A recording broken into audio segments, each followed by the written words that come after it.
We tend to think of the military and the business world as, well, two completely separate universes, right? One's all about national defense, the other is all about market share. But what if the way a soldier thinks, their strategies, their mindset, could actually unlock some powerful lessons for the modern executive? Turns out, the battlefield has a lot more to teach the boardroom than you'd probably guess. So, that's the big question, isn't it? Just how different are these two worlds? I mean, on the surface, it feels like worlds apart, shields and swords versus skyscrapers and handshakes. But we're about to dig in and see that, underneath it all, the core ideas of strategy, conflict, and competition, they're surprisingly universal.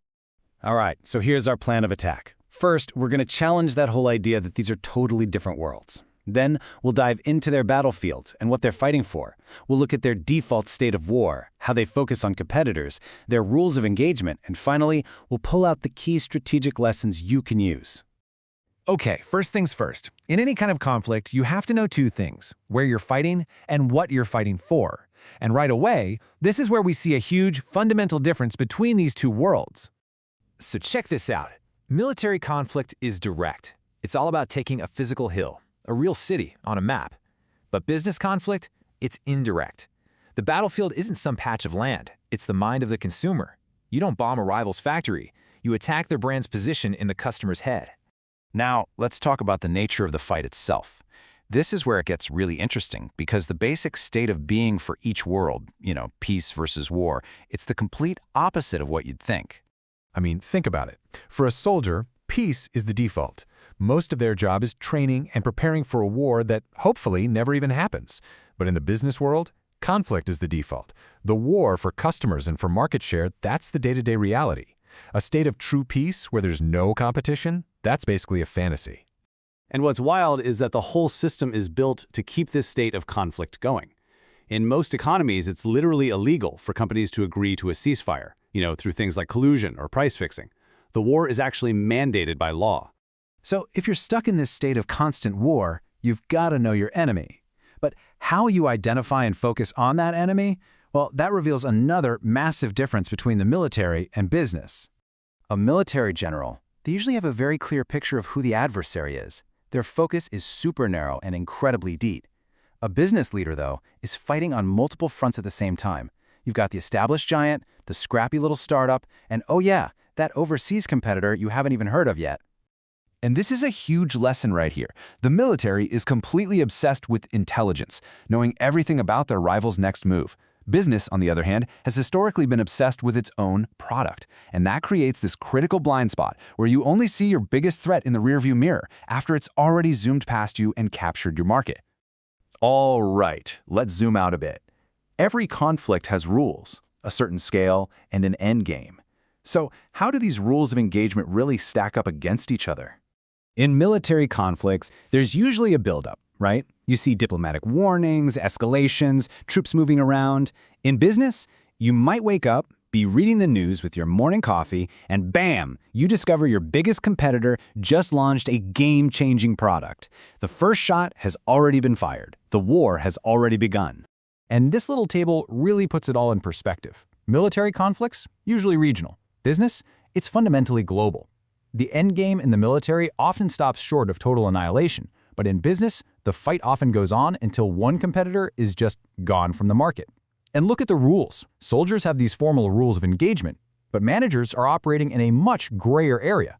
And because those rules aren't clear, empowerment, trusting your team to make smart calls on the fly, becomes absolutely critical. Okay, so we've done all this comparing. What are the actual takeaways? How can we translate these hardcore military principles from the battlefield into the boardroom? So here's a classic from military doctrine. Strike first, strike accurately, and strike continuously. It's all about seizing the initiative, being precise with your attack, and just never letting up. Honestly, it sounds like it was written for a Silicon Valley startup, doesn't it? Let's break down what it actually means for a company today. Strike first is simple. Be the first one to market with that new product. Strike accurately means you nail the product market fit. Your product is exactly what people need. And strike continuously means that as the market grows, you execute flawlessly and never give up that lead. It's a really powerful strategic loop. The connections even get down to the level of mathematics. You've got these things called Lanchester's laws. They were formulas developed back in 1914 to figure out attrition in aerial dogfights. And now, businesses are using them to measure their staying power, their ability to survive a long drawn-out price war or a marketing battle. It's a perfect example of how the logic of conflict just transfers right over. And this brings us to what might be the most important question of all. With all this talk of conflict and strategy, it's really tempting to think of business as just a big game of chess, a series of moves and countermoves. But that analogy, it's not just wrong, it's actually dangerous. See, in chess, you win by eliminating your opponent's pieces. It's a zero-sum game. If you play business that way, with brutal price wars, nasty attack ads, you might weaken your rivals, sure, but you could also destroy the profitability of the entire market, the board itself. A much, much better analogy is the game of Go. In Go, the goal isn't to destroy the other person's stones. It's to strategically surround and capture more territory, more of the market, while keeping its value completely intact. And that right there, that's the ultimate strategic lesson. The goal isn't just to beat the competition. It's to outmaneuver them and master the market. It's a much more sophisticated way of thinking that prioritizes capturing valuable territory and influence instead of just launching simple destructive attacks. As the source material puts it so well, this isn't a one-way street. It is mutually beneficial for the military and the business world to understand each other. By learning from each other's tools and experiences, both soldiers and executives can become way more effective. So, I'll leave you with this to chew on. In your own market, in your career, what game are you really playing? Are you playing chess, just totally focused on wiping your rival off the board?